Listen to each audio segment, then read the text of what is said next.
Tonight on Q2, brazen scammers strike Billings. It's the highest reward we've ever offered, and we're getting in the ballpark of 100 leads a day. Career criminals on the run accused of stealing an RV and a pickup, with two local businesses finding 20,000 reasons to stop them in their tracks. Plus, allies in aging. We pulled a merger off that's really powerful. Two Billings nonprofits unite to better help a growing population.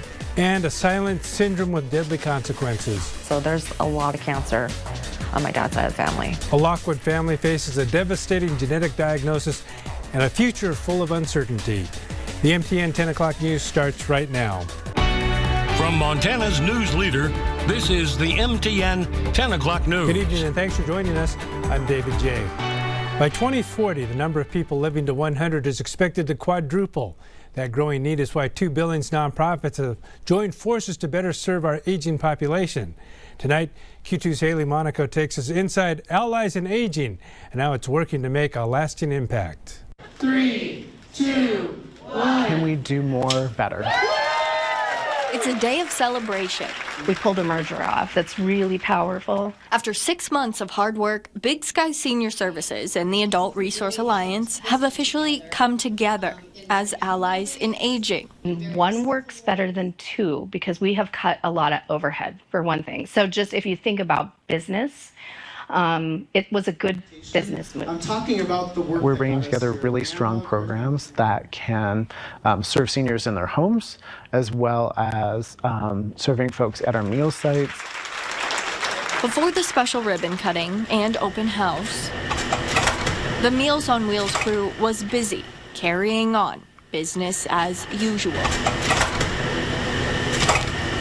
And that's exactly what will continue happening. All the same services now in one, a critical step as the older adult population continues to grow. We're in this time right now where baby boomers are aging, and that generation is big. We're not, finger pointing and saying, go there to get help. You can get help right where you are, which is really important to us. Receiving quality care and being heard. In 5 years at Allies in Aging, if every person who walks through our door knows that they matter, we will have done a good job. All from a team who cares. I have always been really excited to help individuals in our communities who tend to get kind of set to the side, I feel like. What we build now is going to be really important in the future. In Billings, Haley Monaco, MTN News. Tonight, an update on the arrest of a man in Helena held by federal immigration officers.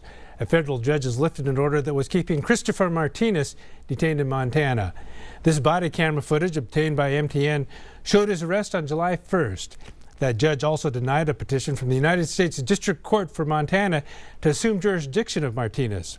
Martinez is a Mexican citizen who lived in Helena with his wife, who is a U.S. citizen, and their children. His lawyer in the petition had asked that he be released, alleging his detention violated the Fourth Amendment. Judge Dana Christensen ruled that his court did not have jurisdiction over the detention of Martinez, noting that the authority lies with the Immigration Court or the U.S. Court of Appeals. Tonight, a pair of smooth-talking thieves leave a local business fuming after driving off with a $100,000 RV. And police say before that he stole a pickup to haul it, then drove both right out of town. As Q2's Hannah Pettiferi reports, these brazen thefts are just the latest from a pair of seasoned con artists. He worked a number of people in this store as well as other folks in the community. What would you do if your $100,000 trailer was stolen? Dustin Bretz answers that question. We will financially support law enforcement. We'll put planes in the air. We will travel. We will find these folks and we'll bring them to justice. On June 28th, a trailer from Brazen RV and Marine in Billings left the lot, hitched to a trailer, allegedly stolen from a local car dealer. We had a trailer stolen from us by what appears to be a longtime felon that's been traveling the country doing this to folks. According to Bretz, a man who used the name of Jonathan Shane Roberts gave them a bad check for the trailer. We realized that these checks were returned from our bank as fraudulent checks. Bretz highlighting the creativity. These checks are very well done, as we've shared these with law enforcement and now the FBI. Tim Furch says he was also ripped off by this man. He was just a professional thief. Furch rented out a townhome to him. We went to his the townhome that he rented, and he was gone, vacated. But also left something behind. He left a whole box full of information. It's almost like he had a last trip for all of his most important papers and then drove away without them. Bretz says this information dates back to the 1980s. There's a file box with the initial pardons from judges in Louisiana in 1988 and in 1993, which I have to believe started the track record of a career criminal.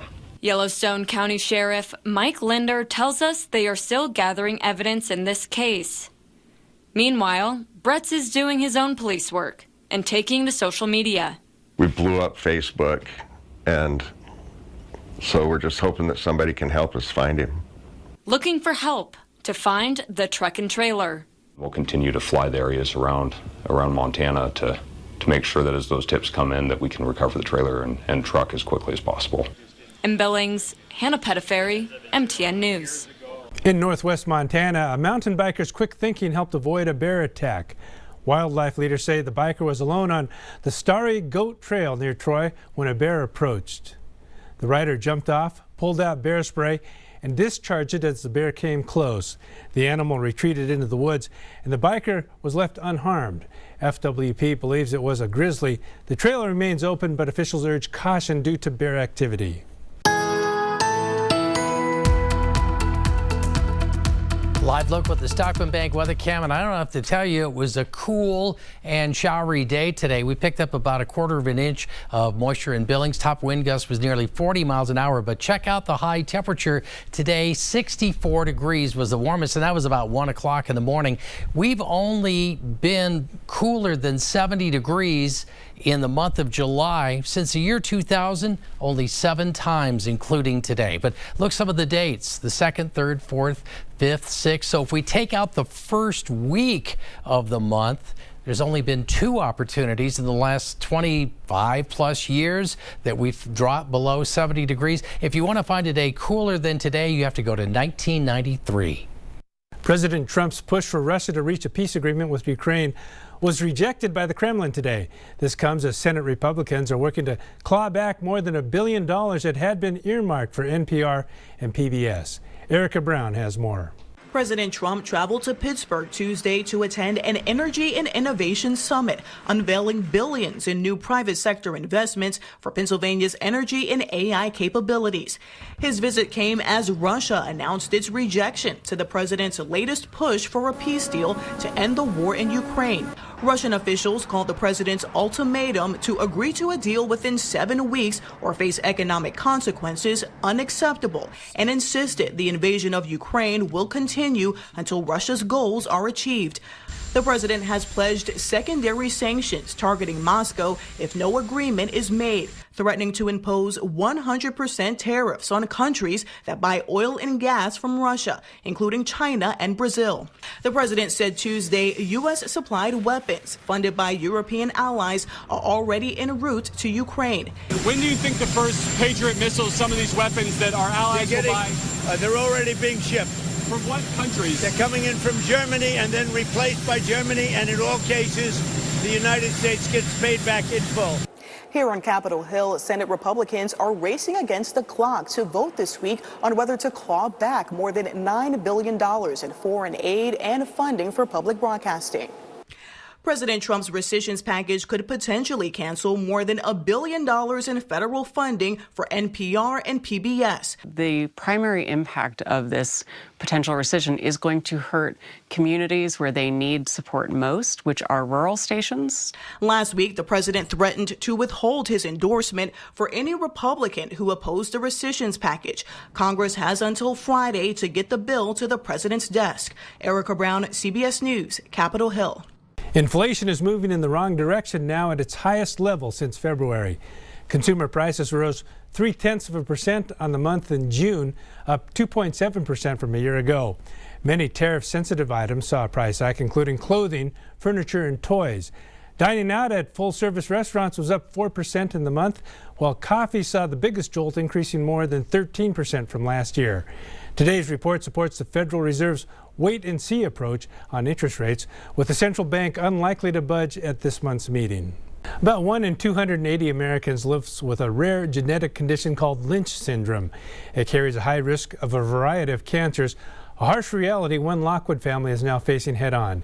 Q2's Matt Carmack shares that family's story in tonight's Your Health Matters. This is my son, Ethan Opp. Tammy Von Felt from Lockwood loves her family. It's just something I think we've all come to terms with. She's got 3 children, and her youngest daughter's softball career takes up a lot of her time. Get to know your family history. But the last couple of years has brought this loving family closer than they would have ever imagined. So this is my dad. His name is Bo Taylor, and he had colorectal cancer and esophageal cancer.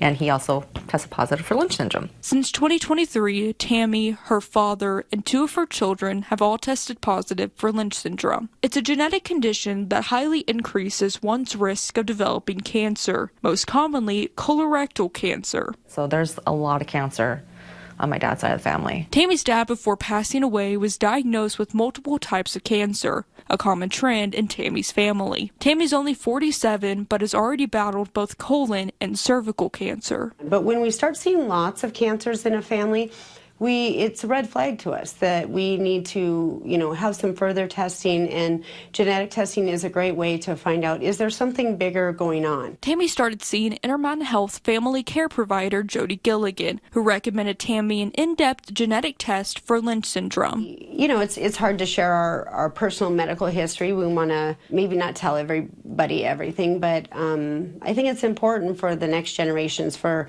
them to know. Because of Lynch syndrome, Tammy could be diagnosed with another form of cancer in the future. But what concerns her the most? Her children. I am sad that that's something that I pass on to them, but at the same time I'm happy that they have been tested so that they can take control of their future health. It's why Jody and Tammy agree early screenings and detections is so important. I can't tell you how often doing preventative screenings we find cancers, and we save people every day by getting those and catching them early. In Lockwood, Matt Carmack, MTN News.